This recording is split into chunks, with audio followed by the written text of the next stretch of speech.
The May 23rd, 2011 meeting of the Planning and Economic Development Committee will now come to order. Will the clerk please read the roll? Mr. Esposito. Here. Mr. Hanna. Here. Chairman Holland. Here. Mr. Monroe. Here. Mr. McCann. Here. Is there anyone signed up for the public forum? There is not. Is there anyone present who's not signed up to speak who would like to address the committee at this time? Okay. Paul Johnson, Associate Planner of the Planning and Development Department, will now give a brief overview of the 2012-2017 Capital Improvement Plan as it pertains to the Human Services Committee. Paul? Thank you, Mr. Chairman. Everyone should have a copy of the proposed 2012 to 2017 Capital Improvement Program. The process that we use to put this program together is the same as has occurred in past years. We solicit project proposals from each department. Those are presented to an internal committee that reviews them, assesses the need for the project and the proposed financing for each of the projects. That committee makes a recommendation to the county executive for projects to include in the 6-year program. The executive then submits that proposed program to the Monroe County Planning Board for its review and recommendation. The Planning Board held 3 public information meetings in early March to get public input on this program and reported their recommendation for approval to the county executive at their March meeting. And so now it's before the legislature, and under the charter, the legislature has to hold one public hearing, which hopefully you will schedule and conduct at your July meeting and adopt a program after that hearing. The document before you is a plan. There are no funding approvals associated with your action on this 6-year program. The first opportunity to fund projects would be in the capital budget, which is presented as part of the 2012 operating budget, which hopefully would be adopted by the legislature along with the necessary bond resolutions in December. The one program area relevant to this committee would be planning and feasibility, which you would find on page 13 of the document. This is funding in each of the 6 years for specific studies on capital projects to further refine the scope and financing and cost of the projects before they go out to bid and obviously before they're approved for funding. And the funding amounts of $250,000 are the same as appeared in last year's program. And that, Mr. Chairman, is a very quick overview of the 6-year program, and we'd be happy to answer questions either now or when this comes up on the agenda. Thank you, Mr. Johnson. Are there any questions? Legislator Esposito.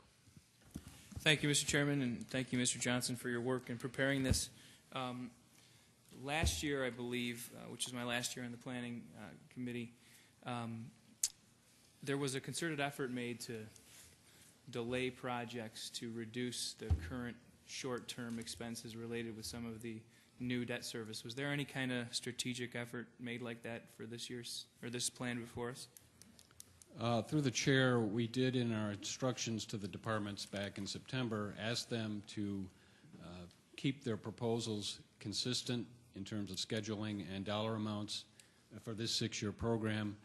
We did not institute any across-the-board target cuts as we did in the previous couple of years, and in most cases the departments came in at those established levels. Okay. I note for the line that is, through you, Mr. Chairman, that is the planning and feasibility study.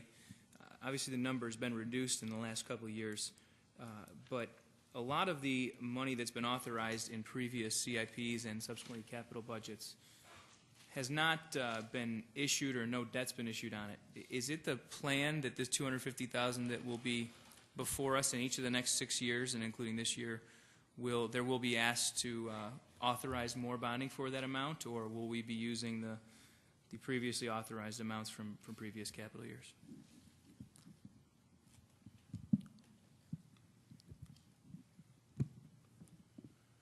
Through the chair, Scott Adair, Director of Finance. The anticipation would be we would be asking for a bond resolution in the December meeting of the legislature for the funding for this particular plan, which would include the $250,000 that's contained for these particular projects associated with this committee. Thank you. And through you, Mr. Chairman, may I ask, why do we do that if we have, you know, what appears to me, at least in our last capital report, in excess of $1.3 million already authorized for planning and feasibility studies, but not issued or spent? Why do we continue to add authorization for this purpose if we're not using the full allotment each year? Through the chair, as we go through the development of the plan itself, specific identification of projects, or I'll call it potential projects, are allotted for in each of those allocations, and it is still anticipated that those projects and the planning and feasibility of those projects from previous years will come up, and those dollars will be used for them. Any excess dollars that are available from any of those would be used first before we would use the current year's dollars to kind of close each project out as it comes up. Okay. Thank you. And in years past, I've asked for an update on the projects that we've spent from this line in the CIP, and I'd like to ask that from the administration again this year. Through the chair, we can provide that. Thank you very much. Are there any other questions? Okay, the next item on the agenda is the approval of minutes. You have the April 25th, 2011 minutes before you. They will stand approved unless the clerk is notified of any changes by the end of the day. Excuse me. The next item on the agenda is new business. Mr. Clerk? Refer 11-142, 2011 annual. Moved by Legislator Hannah, seconded by Legislator McCain. Is there any discussion? McCann, I'm sorry, Jeff. Go ahead. Thank you, Mr. Chairman. I'd like to ask the administration for an explanation about the decrease we're receiving from year to year in this funding and these funding sources.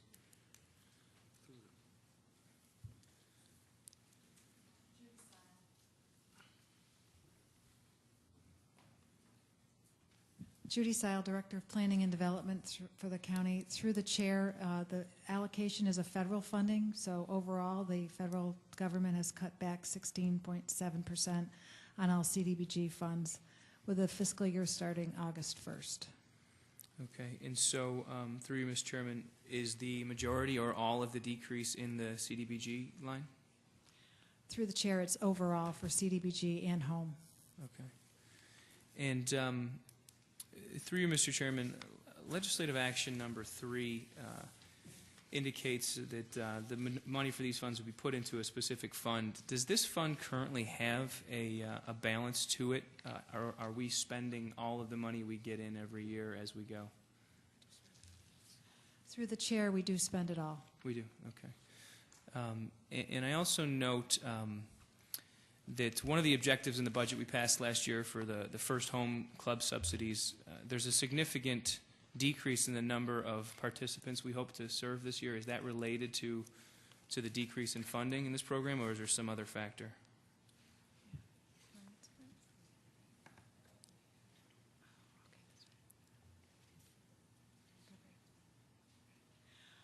Through the chair, the tax credits went away through the recovery program through the federal government. That's why there's a decrease. Okay, thank you. And through you, Mr. Chairman, could you explain, someone in the administration, a little bit more about legislative action item 7?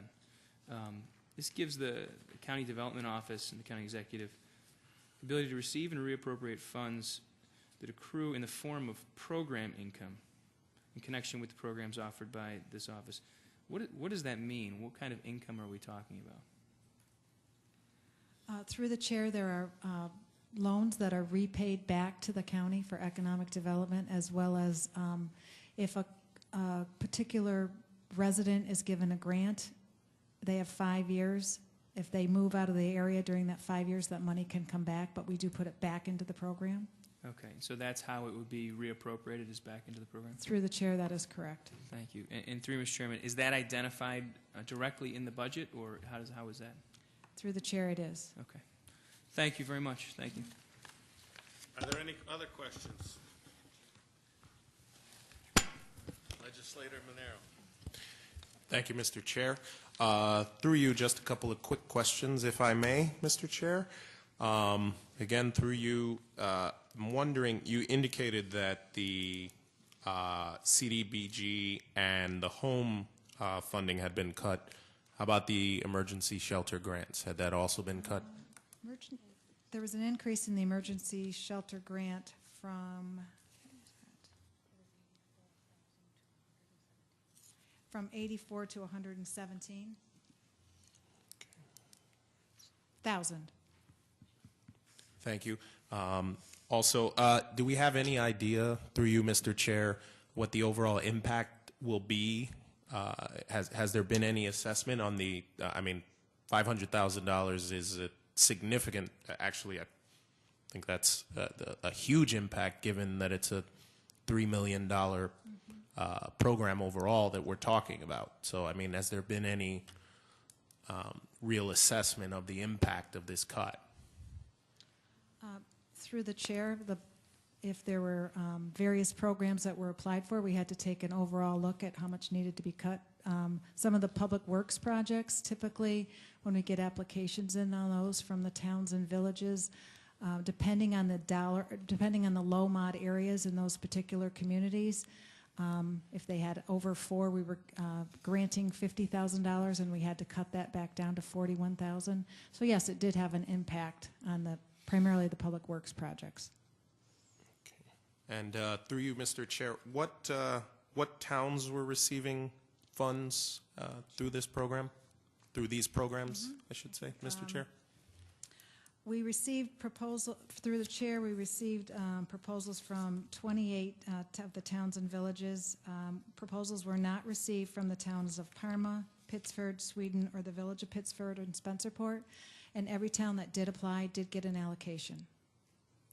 So through you, Mr. Chair, virtually every municipality in the county, absent the city and those towns and villages listed, did receive some funding through this project. Through the chair, if they applied, they did receive something. Now, you do realize that Greece and Arundequoit are not included in there, nor the city of Rochester. Yes. Thank you. Any other questions? We'll proceed to vote. All those in favor, please signify by saying aye. Aye. All opposed? Okay, the item carries. Referral 11-143, 2012. Moved by Legislator McCann, seconded by Legislator Hannah. Is there any discussion? We'll proceed to vote. All those in favor, please signify by saying aye. Aye. All opposed? Item carries. Are there any other matters to come before this committee? There being none, no further business. There being no further business, the May 23rd, 2011 meeting of the Planning and Economic Development Committee stands adjourned. The next meeting of the Planning and Economic Development Committee is scheduled for June 27th, 2011.